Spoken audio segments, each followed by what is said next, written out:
My name is Doug Fritz, and I'm the president of Baltimore Four Wheelers. I started driving off-road, I would have to say it was in 1991 when I bought my first Jeep Wrangler and played around in an old strip mine in Pennsylvania. It wasn't until 1997 when I attended a Baltimore Four Wheelers OHV extravaganza at George Washington National Forest down in Virginia. That was my first introduction to organized off-road and actually the club Baltimore Four Wheelers. At that time, that was one of the only organized groups for off-roading in the area. And from there, I guess got bit by the bug. It didn't take long before I had a lift on my Jeep and bigger tires, and then that led to axle improvements, and until we land where we are now, which I have 3 different Jeeps, and one is completely torn apart, one has been completely restored, and one is sort of my daily driver off-road vehicle. So I've really been jumped all the way in with off-road driving. What I found enjoyable about it was the challenge. Like, you would come across an obstacle and it would be something that you have to get across, and like, can you do it just by, when you're young and dumb, you're just flooring it to get through stuff. And then it becomes, you learn the more technical aspects of conquering an obstacle. I have a 2013 10th anniversary Jeep Rubicon that I have pretty much built up to be my off-road vehicle. It's not crazy over the top. It has a couple of modifications that allow me to control it better off-road, lower gearing, lockers in the axles, and I've even increased the gearing to allow me to crawl even slower, and I put a set of 35-inch tires on it, which is right about where I like to be off-road. I like a vehicle that can overcome challenges, but I can still drive it on the highway. And there's a funny term people throw around a lot in the off-road community is grocery getter, right? Oh, it looks tough or it's a mall crawler, but I like that I can drive my vehicle to the grocery store and around, but then I can also drive it to an event and take it and overcome the challenges. And it's become one of my favorite off-road vehicles of all the vehicles that I've owned. Well, I'm the president of Baltimore Four Wheelers, and the president is kind of like the chairman of the board within an organization. I will help guide the board of directors meetings.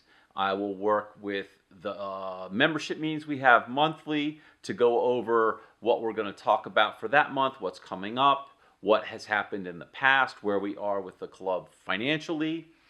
And I will also deal with any of the specifics around being a nonprofit organization. As I had mentioned, I joined the club back in 1997, and the club was really in its growth point at that time. The club has originally started in the 80s with a group of core friends, and then it just continued to grow, and it really took off in the late 90s, early 2000s. And I was an active member at that time. Round about the middle of the 2000s, I started getting involved in the OHV planning committee, and I really enjoyed that aspect of it. And then sometime around 2010, the club sort of fell by the wayside for a variety of reasons. Then come in 2024, a bunch of us got together and we really thought that there was something special with the club, and we wanted to start it up again, and we liked everything that Baltimore Four Wheelers stood for. We're a family-oriented off-road club, and we really put the emphasis on family because a lot of people have small children that they bring with them on the event, and it's not just a group of people who run around and tear up the woods and the outdoors, which is sometimes the view that people have of off-road drivers. And we really work to educate the public as well as people who own off-road vehicles that you have a responsibility when you're out there to enjoy yourself, but at the same time not tear up the land. Well, we're really looking for anybody who has a 4x4 vehicle who wants to learn how to drive off-road. You see a lot of social groups out there that are specific for one particular make or model, but there's other 4x4 vehicles out there, and a lot of people have that same interest. I want to nurture the person who wants to go off-road and learn to drive, but doesn't get scared away by these big tired vehicles and these off-road beat-up Jeeps.